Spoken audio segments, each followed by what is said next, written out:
Voilà, la région de Zen. On se retrouve juste après l'intro.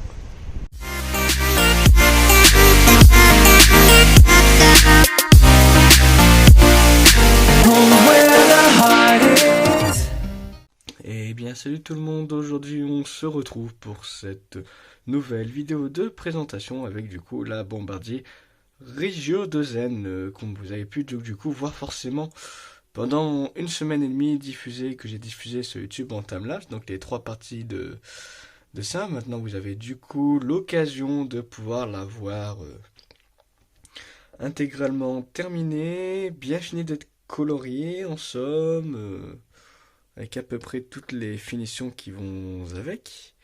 Donc déjà on va faire une petite dédicace quand même à Passion SNCF qui m'a relancé sur ce projet des trains. Il y en a, alors que je vous parle, il y en a un prochain deuxième train qui va sortir, commencer à passer comme là pour la région des Zen en timelapse, une Alstom Regiolis. Je ne sais pas si ça sortira samedi ou mercredi. Je l'ai programmé pour le moment pour samedi, mais je vais peut-être décaler ça pour vous faire, on va dire, une petite trêve dans les trains. Et bon, cet Alstom Regiolis, je vous l'ai fait, il m'a lancé un défi de faire la Coradia Line, donc que je ferai pendant ces vacances. Je pense, vous aurez, pour la vie sur YouTube, vous n'aurez pas la vidéo tout de suite. Enfin, vous l'aurez plutôt, on va dire, vers après les vacances, le temps que quand avec la Regiolis ce sera fait. D'ici, je pense, d'ici pas avant 2 semaines. Donc bon, on va plutôt tout de suite repasser du coup à cette présentation de cette Bombardier Regio 2N. Donc du coup, petite anecdote avant sur la livrée la livrée d'origine de base est quasiment comme ça, à quelques différences près, dû au fait que j'ai mis une livrée spéciale, on va dire c'est la livrée qui a été faite spécialement pour la 100e rame, il me semble, la 100e rame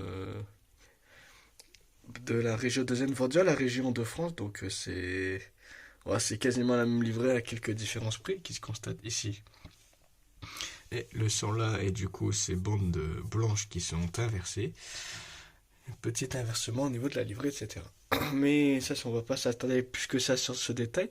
On va plutôt passer au caractère technique, à la présentation plutôt plus technique de cette Alstom Regiolis, et on en reparlera juste après pour le dessin. Donc du coup, pour la présentation plus technique de la Regio 2N, bon, même si c'est que donc qui est utilisé sur le réseau TER, donc réseau TER qui est sous gestion de la région, mais qui est le matériel appartenant à la SNCF, géré par la SNCF. On va dire c'est une co-gestion. Donc on va faire une présentation plus technique. Donc déjà à savoir que cette Regio 2N n'est pas une motrice, une rame classique comme on va dire sur un TGV avec une motrice, même s'il y a 2 motrices et les wagons qui n'ont rien. Ici on parle plutôt d'une automotrice, car donc bien que les principaux moteurs soient situés sur le toit, donc sur la toit de la, on va dire de la somme, la motrice de la cabine principale, de la caisse principale, avec la cabine de conduite, le poste de conduite, l'alimentation électrique se fait tout d'abord par un wagon du type ici, comme au fond, ici voilà, par un pantographe. Donc je ne l'ai pas dessiné sur celle-ci, c'est parce que je crois que c'est une 7 ou 8 caisses, donc c'est pour cette raison que vous ne l'avez pas. Mais sur d'autres, si vous l'avez vu normalement dans la voie, dans l'introduction. Donc cette Regio 2N, donc ce type de rame donc peuvent être en général la longueur maximum est d'entre 81 à 135 mètres. Rame articulée à savoir. Donc sur la vidéo vous avez une rame, la rame que vous voyez normalement elle fait 95 mètres. La région de France a commandé, je crois, que des 95 mètres. Donc ça doit être 7 ou 8 quais, je sais pas, je saurais pas vous dire. J'ai pas recompté. Donc cette région de Zen surnommée donc porteur hyperdense. Donc bah, je vous le disais, j'en parlais justement juste avant. Elle peut être composée d'entre 6 à 10 caisses, selon la commande, comment elle est faite. Elle est prévue pour être entre 6 à 10 caisses. Donc avec une alimentation forcément électrique. Donc l'alimentation électrique, bon, c'est 1500 volts en continu, 1,5 kV si vous préférez, et 25 kV en bicourant, ou 25 000 volts monophasé. Donc pour sa fabrication, eh bien, comment elle est fabriquée du coup dans l'usine Bombardier de Crespin, donc Bombardier qui est le concepteur, créateur de cette rame. Donc Crespin, c'est une petite ville située près de Valenciennes, donc forcément dans la région de France. D'où le nombre de commandes de cette locomotive, enfin de ce train de la part de cette région, donc de la région de France. Et on peut du coup contenir, selon l'aménagement du train, entre 350 et 770 places assises. Donc bien sûr, bon, cette automotrice, cette rame, elle peut être faite qu'on peut aménager. Je propose une paire d'aménagements, forcément, comme maintenant tous les trains, il y a des normes de toute façon qui l'obligent. Donc forcément, dessus des places pour personnes à mobilité réduite, des zones aménagées exclusivement pour les vélos, des cabinets de toilettes adaptés pour les personnes aussi à mobilité réduite. Etc. Sa version de base, sa version classique, elle est composée toujours c'est une rame, on va dire, à 2 étages, semi-deux étages. Elle a toujours des wagons, des voitures à 2 étages. Qui, exception pour, d'où aussi son nom, petite parenthèse, d'où aussi son nom, 2N pour 2 niveaux. Par contre, on a une petite exception pour ce type de rame, je crois, sur le réseau parisien, le réseau de transport l'Île-de-France Mobilité pour les intercités, où je crois qu'ils ont commandé cette même locomotive mais avec des modifications. Donc au lieu qu'elle soit composée d'un niveau, non, excusez-moi, au lieu qu'elle soit composée de 2 niveaux, elle est composée d'un seul niveau. Donc voilà. Donc aussi à savoir, donc Bombardier, c'est un constructeur de trains canadien, l'équivalent en France d'Alstom et en Allemagne de Siemens. Donc voilà, chacun a ses particularités, ses spécialités. Donc voilà. Donc on va peut-être plutôt maintenant du coup repasser après la présentation technique, la présentation classique, enfin la présentation d'essai, il y aura peut-être encore un peu de technique mais beaucoup moins. Donc ici forcément j'ai essayé de la représenter le plus à l'identique possible. Donc vous aurez forcément des photos qu'on peut apercevoir, une photo que vous apercevrez donc l'avant, cette rame vue de l'avant, vu qu'on va commencer à présenter l'avant de cette rame. Donc photo prise à la gare d'Arras. Donc voilà. Bien forcément, voilà. J'étais un peu embêté comme à faire pour commencer l'attelage avant. L'avant de la TER, donc on va faire une petite comparaison. Vous remarquerez que sur les TER, cette partie-là pour atteler une autre rame est toujours découverte, elle est toujours ouverte, il n'y a rien pour la fermer. Contre les TGV où il y a des clapets pour refermer et cacher cela. Après, c'est pas non plus la même vocation. Donc la Bombardier, on la reconnaît assez facilement. Déjà les bombés, d'où aussi un peu son nom, Bombardier. Ils font des trains qui sont un peu bombés quand même. Elle fait un peu ballon, c'est pas. Enfin, au niveau de la cabine avant, elle fait un peu ballon, je trouve. Elle est bien toute ronde. Avec le pare-brise, l'essuie-glace. Je vais pas trop zoomer. Les lumières, mais. Enfin, c'est plutôt les lampes, on va dire. L'éclairage pour la nuit, pour le repérage de la rame. On a forcément le petit logo SNCF qui fait plaisir, le petit numéro d'identification de la rame pour la SNCF, les feux. On a ici tous les petits boîtiers compteurs pour accéder pour les différentes manettes de contrôle du train. Donc je pense plutôt les manettes de ce que j'ai. Il y a le type, un peu la même type de choses sur les TGV. Donc je pense que c'est pour au niveau de l'attelage avant. Quand ça arrive en gare, attelé, dételé des fois. Du coup, on a les petites rambardes pour monter dans la cabine, à la porte d'entrée du poste de conduite. Donc, on a fait à peu près le tour. On a le bogie qui est dessiné ici, de cette face avant de la Regio 2N. Et on va du coup maintenant passer à la suite. Du coup, forcément, j'ai essayé de représenter un maximum aussi. J'ai fait les moteurs. C'est pas mal de mots. Bon, quand là j'ai fait la Régiolis, que vous verrez après, plus tard dans les vidéos. Franchement, c'était plus cool à faire les moteurs sur la Bombardier que la Régiolis, parce que chez Alstom, forcément, vu qu'elle a qu'un seul niveau, la Régiolis, du coup, les moteurs sont pas cachés. On les voit plus, par contre, sont mieux faits. Mais forcément, ici, on voit, et après, ça va, ici, il y avait moins à les faire. Donc, voilà. Bon, quand même, comme je vous disais, c'est pas la même vocation que sur un TGV. Donc, vous voyez, pour économiser les coûts, au final, on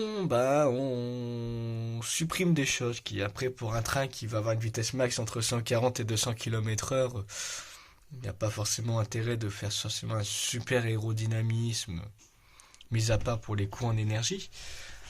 On a du coup les moteurs qui ressortent, c'est pas forcément hyper aérodynamique.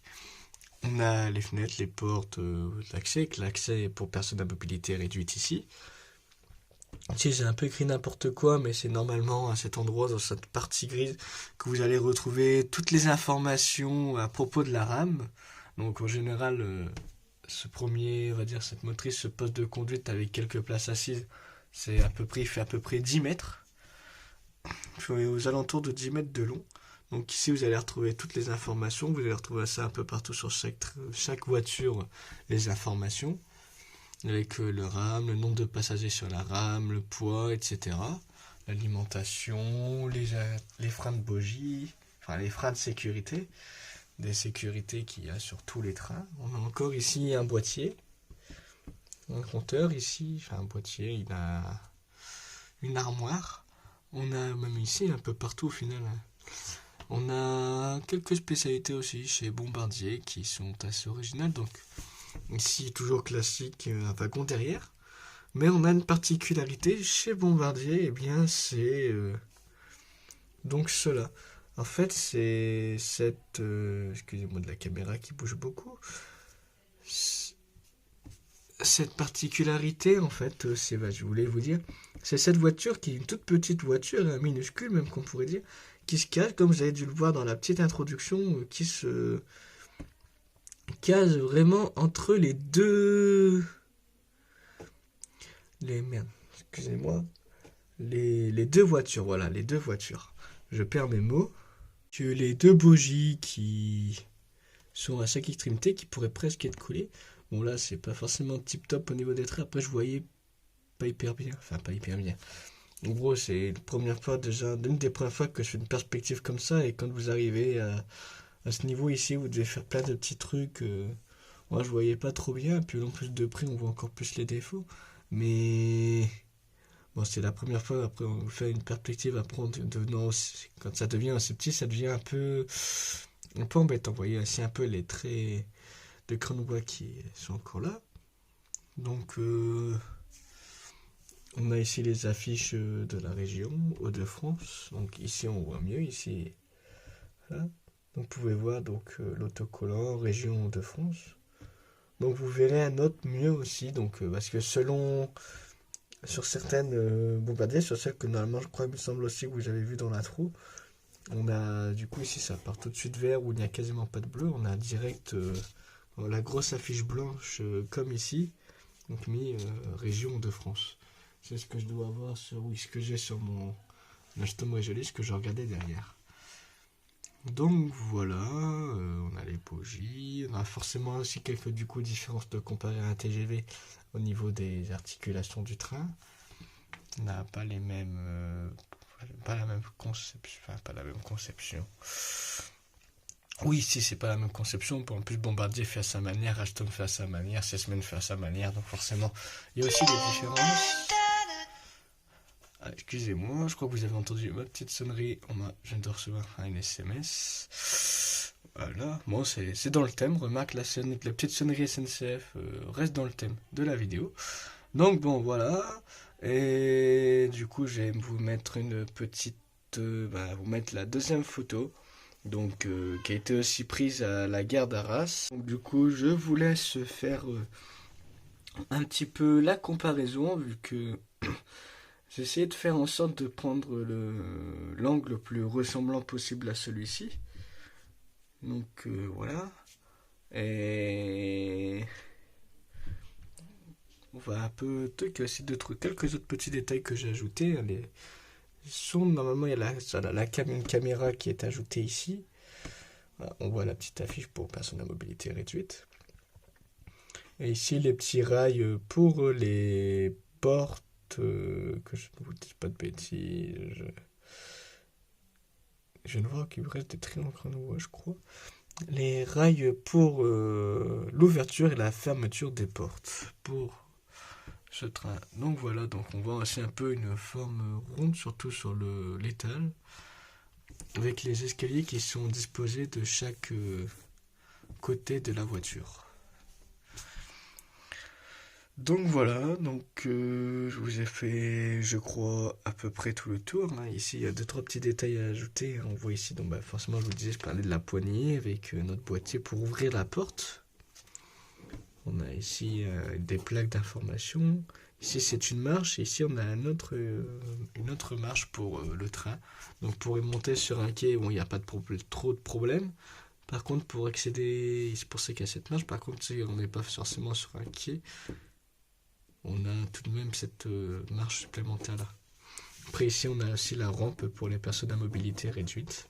Pour les fauteuils roulants, je peux regarder ici, ça doit être ici le local pour les vélos, le local pour les vélos, le truc pour mettre les vélos. Ça dépend de comment le train est fait. Donc voilà, j'espère que cette vidéo vous aura plu. Et du coup, n'hésitez pas à vous abonner si vous découvrez ma chaîne, si le contenu vous intéresse, si cette vidéo vous a plu, pour ne pas rater les autres contenus, les autres vidéos de présentation, les autres playlists que vous pouvez voir sur la chaîne. Donc voilà, vu que toutes les playlists forcément de la chaîne sont en cours, même si certaines vidéos n'ont pas été faites depuis longtemps, mais j'ai beaucoup de choses à vous présenter, des fois des choses assez diverses dans le dessin, et du coup forcément des fois il peut y avoir un mois, 2 mois, là si ça se trouve. Là, je sens qu'il y a des vidéos qui risquent de sortir pas avant le mois de novembre, décembre. Ça dépend de quand je vous les présente. Donc, si cette vidéo vous a plu, si vous êtes intéressé comme moi, dessin, etc., si vous êtes intéressé par ma chaîne, etc., n'hésitez pas à vous abonner si ce n'est pas déjà fait et à activer la cloche. Ça fait toujours plaisir et ça vous permet en même temps de suivre mon contenu, etc., et d'évoluer sur YouTube. Vu que vous êtes toujours aussi encourageant et en plus comme la chaîne commence à fonctionner. Moi, je commence à avoir des meilleures références sur YouTube, mieux référencé par YouTube au niveau de certaines vidéos. Donc n'hésitez pas à me dire non plus, à rejoindre le Discord aussi, à me dire comment vous avez découvert ma chaîne, de quelle manière, en tapant quoi, même si je vois un peu sur mes statistiques, c'est toujours intéressant de connaître la personne pour on va dire enfin, personnellement pour une personne en particulier comment c'est fait, c'est qu'en plus du général de comme dit les statistiques de YouTube. Et voilà, donc n'hésitez pas non plus à mettre un petit pouce bleu si ça vous a plu et à laisser un petit commentaire. Et moi sur ce, je vous dis à très très bientôt pour une prochaine vidéo.